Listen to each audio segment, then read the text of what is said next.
Olá, me chamo Kátia Marcon, sou professora no Seminário Adventista Latino-Americano de Teologia, aqui da Faculdade Adventista do Paraná. Estou acompanhada hoje pelo professor e pastor João Luiz Marcon e nós estamos aqui para começarmos um novo trimestre, um novo desafio, novos aprendizados, com a lição com o nome Provados pelo Fogo. Eu acredito que para esse momento, né, pastor, seria bom nós fazermos uma oração? Muito bem, professora. Obrigado por estarmos juntos aqui, compartilhando e recapitulando esta lição. Mais uma vez, são bem-vindos ao Seminário Adventista Latino-Americano de Teologia. Eu sou o diretor do seminário e estou acompanhado aqui da minha esposa, professora Kátia. Vamos orar? Querido Deus, nosso Pai, te agradecemos por mais esta oportunidade que o Senhor nos dá de estudarmos, recapitularmos a Tua Palavra. Precisamos tanto do Teu Espírito.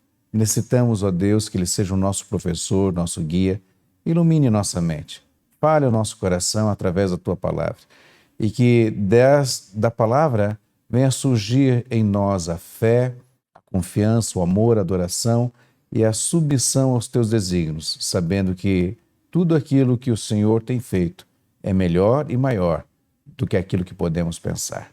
Esteja conosco agora, oramos humildemente em nome de Jesus. Amém.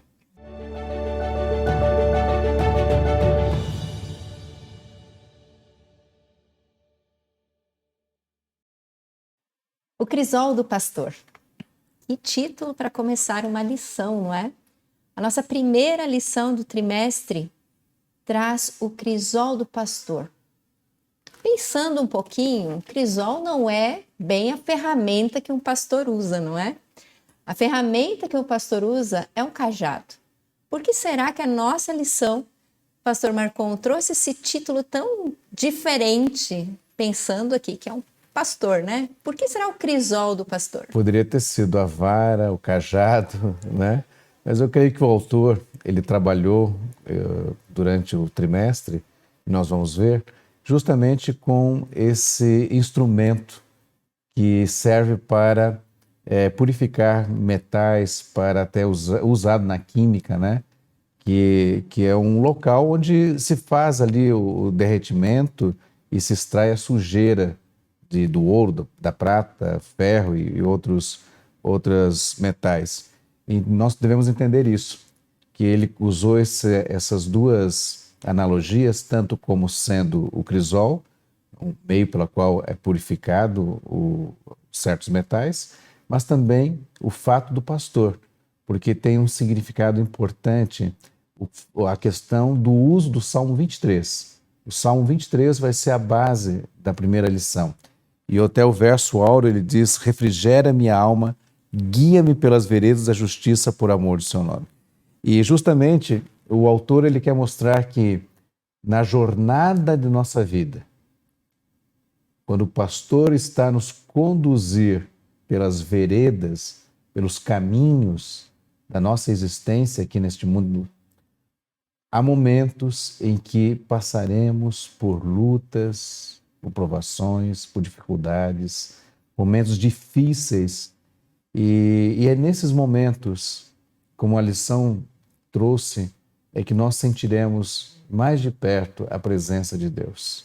Em nossa jornada, teremos aflições, como disse Jesus, mas temos bom ânimo. Ele venceu o mundo e Ele está conosco todos os dias, até o fim dos tempos. Esse verso que traz aqui como verso para memorizar, ele começa com a expressão, né? Refrigera-me. Nós passamos uma vez por uma experiência, né, de refrigério, quando com muito calor, quando estávamos lá no Amazonas, e com muito calor mesmo, né? E aí nós passamos de um ambiente aberto, com muito calor, e entramos dentro de uma mata virgem. E ali, o refrigério que nos trouxe a sensação de bem-estar, né? Então, quando eu estudei a lição dessa semana, eu fiquei pensando, né? Quão bom foi aquele momento de ter algo que deixasse o nosso corpo mais tranquilo, o próprio refrigério, né? Que traz uma sensação de bem-estar. E eu acho que a lição veio trazer justamente isso, né? Que nos momentos de que você estiver passando por uma prova difícil, você pode contar com aquele que pode refrigerar a sua alma, né? É verdade. E o fato de o salmista ele dizer que estamos nessa jornada, ele mostra para nós que na jornada há lugares que são de refrigério, há lugares que têm o alimento, tem lugares que têm a água para beber, né? Um lugar de sombra que traz refrigério, como você falou, uma mata, né? Que traz aquela sensação tão gostosa de que você está ali num lugar fresco, né? Mas também devemos reforçar que há momentos na nossa jornada cristã que não são tão agradáveis assim, né? O grande questão dessa lição, que é na parte até de domingo, ele fala um guia para a jornada, o pastor. Então, nós devemos lembrar que nessa caminhada da vida, há um pastor que está a providenciar para nós. Você falou, refrigera a minha alma. Ou seja, Deus sabe das nossas necessidades, sabe das nossas limitações, nossas fraquezas, sabe das nossas lutas e muitas vezes nós nos deparamos com essas situações difíceis e parece que esquecemos que o pastor está conosco, que ele é o nosso guia, que ele está à nossa frente. E aí a importância de saber quem é o pastor, né, professora Kátia? Quem é o pastor que está a nos guiar, né? Então, se nós vemos o pastor como uma pessoa, um ser, né, um Deus que está a nos machucar e a nos ferir e muitas vezes assim quer o nosso mal, justamente dificilmente ficaremos próximos dele. Mas se entendermos que o nosso Deus, e realmente Ele é, pelo que a Bíblia fala e pela experiência que homens e mulheres têm tido no decorrer dos séculos, e eu posso dizer também pessoalmente isso, que o pastor é um Deus amoroso, provedor, um Deus que está a cuidar, proteger, amparar, e que em todos os momentos da jornada cristã, Ele não nos deixa. Aí nós só podemos dizer que podemos confiar nesse pastor, podemos depositar nossa esperança, por mais difícil que as coisas pareçam aos nossos olhos. Isso mesmo. Pensando assim, esse pastor, ele vai fazer de tudo para tirar a gente de situações ruins, é isso? Veja, é uma pergunta muito boa, certo? Essa sua pergunta. Porque na nossa vida como seres humanos, nós temos muitas fraquezas, muitos defeitos de caráter que nós herdamos, desenvolvemos por sermos egoístas, pecadores. E o que acontece é que justamente Deus permite, a Bíblia nos diz, em alguns momentos Ele mesmo age, certo? De maneira direta, mais direta, para transformar o nosso caráter, para transformar nossa fé, para crescermos e amadurecermos em nossa experiência cristã. E muitas vezes nós nos deparamos com questionamentos. Por que Deus? Por quê? A gente imagina, Deus é amor. Por que então eu estou passando por isso? Em primeiro lugar, devo entender que nós estamos dentro de um aquário no qual todos os seres que estão dentro desse aquário sofrem. Não sei se você lembra, Kátia, quando nós tivemos um aquário e às vezes enchia de algas ali, algas que eram problemáticas, né, que traziam doenças para os peixes, e alguns sofriam e vieram até falecer, alguns deles, né? Justamente porque dentro desse aquário nós vemos os resultados do pecado, os resultados que o pecado traz. E justamente por trazer esses resultados, pessoas sofrem, pessoas morrem, e nós estamos dentro desse aquário, né? que é o nosso mundo de pecado. Contudo, o nosso Deus, ele faz a promessa de que todos esses momentos difíceis, até tem o Salmo, ou melhor, tem a passagem de Romanos, né? Que você gosta tanto, Romanos 8, que diz assim, que a melhor tradução seria: Deus faz com que todas as coisas cooperem para o bem daqueles que o amam. Então, mesmo nos momentos mais difíceis, nós devemos lembrar de que Deus está cuidando de nós com um propósito. O propósito é nos ajudar a desenvolver uma natureza, tanto para essa vida, revelarmos o seu caráter ao mundo, mostrarmos que a bondade e o amor dele transformam nossa vida, a sua graça é suficiente para nos dar um novo coração, um novo pensamento, tirar de nós aquilo que não presta, o nosso caráter egoísta, nossa maneira egoísta de ser, de pensar, nossa maneira, muitas vezes, de querermos as coisas do nosso jeito, transformar-nos para esta vida, refletirmos o seu amor, a sua bondade, mas também e principalmente para nós um dia estarmos com Ele para sempre, né? Então nós vemos aqui que nessa jornada, professora, há momentos que, como disse, é como uma relva, onde tem um lugar para beber água, sombra, né? Mas nem sempre é assim.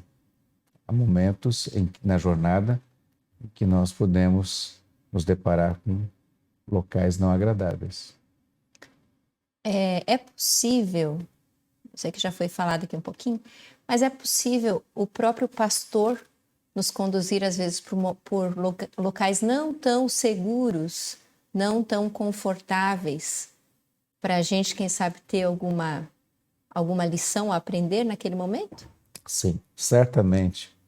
Nós podemos ver que o pastor nos conduz, e o texto ele apresenta isso, o Salmo 23, que ele nos conduz por lugares que muitas vezes não são aqueles lugares que nós gostaríamos de estar, ou aquele momento no qual nós gostaríamos de vivenciar, né? Eu aprendi uma coisa muito importante na vida, e eu gostaria que você que está me ouvindo pudesse refletir sobre isso. Às vezes fazemos a pergunta errada, né? Por que Deus? Por que eu estou passando por isso? O que eu fiz? É um problema dos meus pais? É um problema meu, né? Às vezes as pessoas até pensam, né, as coisas mais terríveis que elas cometeram e dizem: mas será que Deus não me perdoou? Certamente Deus te perdoou. E pode confiar nisso, pode ter certeza. Mas, contudo, nós devemos lembrar das consequências de nossos atos, mas há um outro ponto, que Deus nos leva para situações situações que nós às vezes não gostaríamos de estar, justamente porque nós precisamos passar por essas situações. E aí vem a pergunta, não por que Deus, mas para que Deus? Para quê? Qual é a razão, por qual motivo o Senhor está me conduzindo por este vale da sombra da morte, por esse lugar que são difíceis? Até a lição, ela comenta, né? E isso acontece, é algo inesperado, e pode acontecer aqui no Brasil também. Às vezes você está ali num rio e começa a chover na cabeceira do rio e vem uma enxurrada e pode levar as pessoas embora, animais, tudo, porque a água é tão forte, em grande quantidade. Em Israel, nos dias que Davi falou, escreveu isso, cantou e escreveu, era também comum, e ainda hoje é comum. Às vezes está ali um lugar deserto e tal, daqui a pouco vem uma quantidade de água, lodo e tudo mais, que vai indo para um desfiladeiro, para um lugar assim mais difícil de passagem, e é por isso que ele fala, né, o Vale da Sombra da Morte, pode ser um lugar realmente difícil, um lugar perigoso, um lugar inseguro, um lugar até mesmo de tocaia de animais, certo? Mas a grande questão da lição é: o pastor está conosco. O pastor não nos deixa. O pastor não nos abandona. Ele continua todo momento conosco. A sua vara e o seu cajado nos consolam nesse momento. Ah, que coisa maravilhosa. O verso 6 do Salmo 23, ele diz assim, né? Bondade e misericórdia certamente me seguirão todos os dias da minha vida, e habitarei na casa do Senhor para todo sempre. Mas a lição traz que esse seguirão, ele pode ser substituído pela palavra me perseguirão. Que profundo, né? Que profundo. O que seria esse perseguir, né? Porque a gente tem uma visão assim de perseguir algo até negativo, né? Ah, alguém está me perseguindo e tal. Mas aqui a lição ela traz o sentido de quê? De que sentido que é essa perseguição? Essa perseguição tem o sentido de que não vai faltar. Na verdade, algumas traduções dizem o Senhor é meu pastor e nada me faltará. Talvez a melhor tradução seria o Senhor é meu pastor e de nada tenho falta. Inclusive, a sua bondade, o seu amor, como diz o verso 6, né? A bondade, a misericórdia estarão ali presentes, é como se fosse uma perseguição mesmo, né? Não vai faltar isto. Não vai faltar o seu cuidado, a sua providência. Mesmo em momentos difíceis ali, como o salmista diz, ele apresenta, né? Preparas-me uma mesa na presença dos meus adversários, unge minha cabeça com óleo, que são expressões dentro do contexto de Davi que mostram o cuidado de Deus e que essa pessoa é amada, é querida, é uma pessoa de grande valor para o convidado, o anfitrião. E Deus está dizendo, você é de grande valor, você é de grande importância, e mesmo que você se depare com problemas e às vezes inimigos, pessoas que queiram o teu mal, que infelizmente pode ocorrer, não porque a gente queira, mas às vezes por algum motivo a pessoa se voltar contra você e te fazer mal, e levar ao sofrimento, levar uma provação difícil, o fato é que Deus está dizendo para nós que nós somos ungidos por Ele, cuidado por Ele, protegido por Ele, e Ele nos dá o necessário para reconhecer que somos seus filhos e filhas e que Ele estará fazendo o melhor por nós. Essa perseguição é a perseguição da bondade de Deus, do seu amor. Ele não desiste de nos amar e de cuidar de nós. Bem, eu achei uma coisa interessante aqui na lição, que é o conceito ocidental de religião. Nós estávamos falando sobre caminho e tal, né? E a lição vem trazendo esse conceito de que a religião é um caminho. Como é que funciona isso? Como é que se relaciona a religião com o caminho? Então, veja, a própria Bíblia, né, em inúmeras passagens, compara nossa jornada com Deus como um caminho. Em outras situações, a Bíblia nos convida a andar com Deus. O próprio Jesus diz, eu sou o caminho, a verdade e a vida. Então, o fato é que esse caminho da nossa relação com Deus, e aí vem a palavra religião, religar, restabelecer, né, essa ligação com Deus.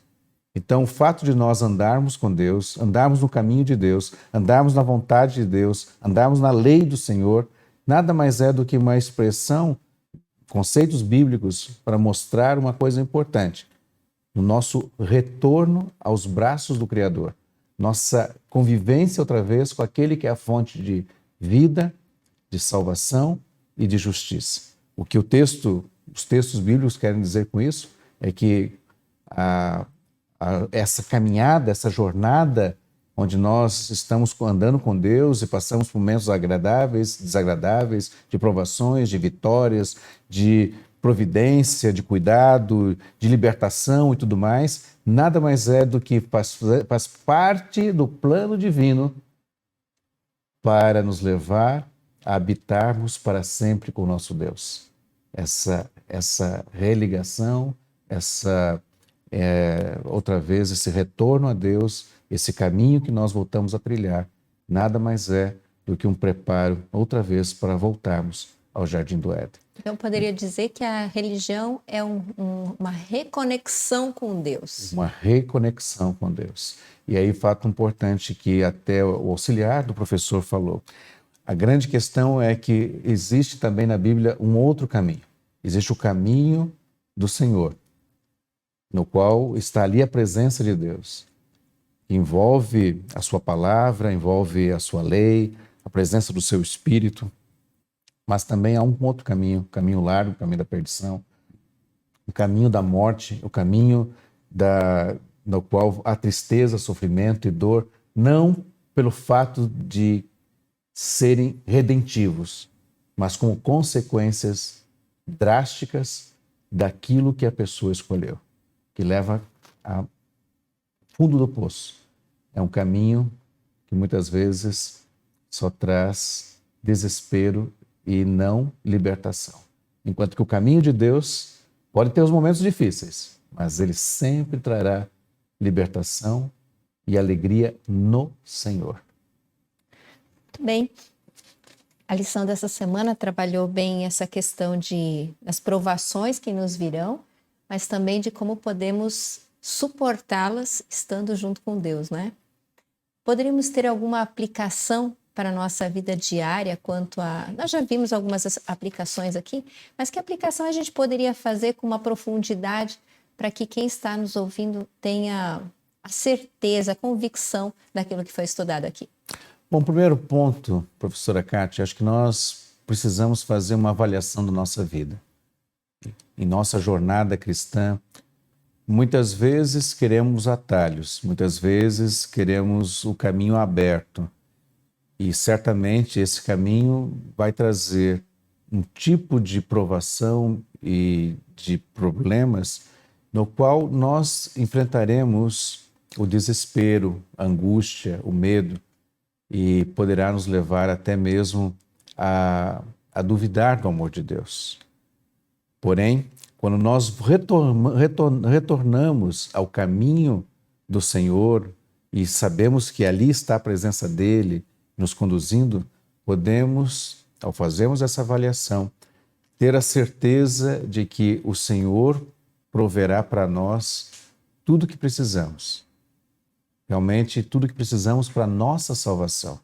Tudo o que precisamos para sermos transformados por Ele. Então, prezado ouvinte, nesse momento, eu gostaria de que você avaliasse a sua jornada rumo ao céu. E que você aprenda a confiar no pastor. Há momentos, sim, que você pode fazer a pergunta, por que Deus? Não, faça a pergunta, para que Deus? Qual é o propósito disso? O que o Senhor quer fazer? O que o Senhor quer trabalhar? Aquilo que o Senhor quer retirar? Aquilo que o Senhor quer me ensinar? Aquilo que o Senhor quer permitir que eu desenvolva, o que vai desenvolver em mim? Ao ponto de ter, mais uma vez, a imagem do Criador sendo cada dia formada em mim. E que realmente Jesus possa nascer em nós, assim como disse o apóstolo Paulo, que até a sua glória ser formada em nós e que essa glória seja realmente a esperança de vermos Ele face a face. Hoje o nosso pastor está do nosso lado, mas um dia Ele quer nos abraçar e Ele quer enxugar todas as lágrimas, toda a dor, todo o sofrimento. Por mais que não sabemos ou não tenhamos talvez respostas para tudo, mas uma coisa é certa, eu não conheço todo o caminho, mas eu conheço o guia que me levará por este caminho. Nós podemos encerrar, acho que esse momento, com uma oração. Agradecemos a todos que nos acompanharam, né? E nós vamos então orar para finalizar essa lição de hoje. Professora, eu queria só reforçar que você continue a estudar as lições desse trimestre, pois elas serão muito valiosas para a sua experiência cristã. Por favor, cada dia, cada semana, recapitulando ali com a classe, por favor, não deixe de estudar a Bíblia. Eu creio que você vai ver o que o Senhor quer falar ao seu coração. Vamos sim terminar com a oração. Nosso bondoso Deus, nosso Pai de amor, agradecemos porque o Senhor tem nos dado tantas bênçãos, em especial a bênção de estudar a Tua Palavra, aprender que, por mais que andemos pelo vale da sombra da morte, o Senhor estará conosco, o Senhor não nos desamparará, a Tua mão nos acompanhará e temos a certeza, ó bom Pai, que tudo que acontece em nossa vida acontece porque o Senhor permite e porque nos dá a oportunidade de crescermos, de ajudarmos também aqueles que precisam. Molda-nos, purifica a nossa vida e que não nos afastemos do pastor, que nos acheguemos todos os dias à presença dele. Em nome de Jesus que pedimos. Amém. Amém.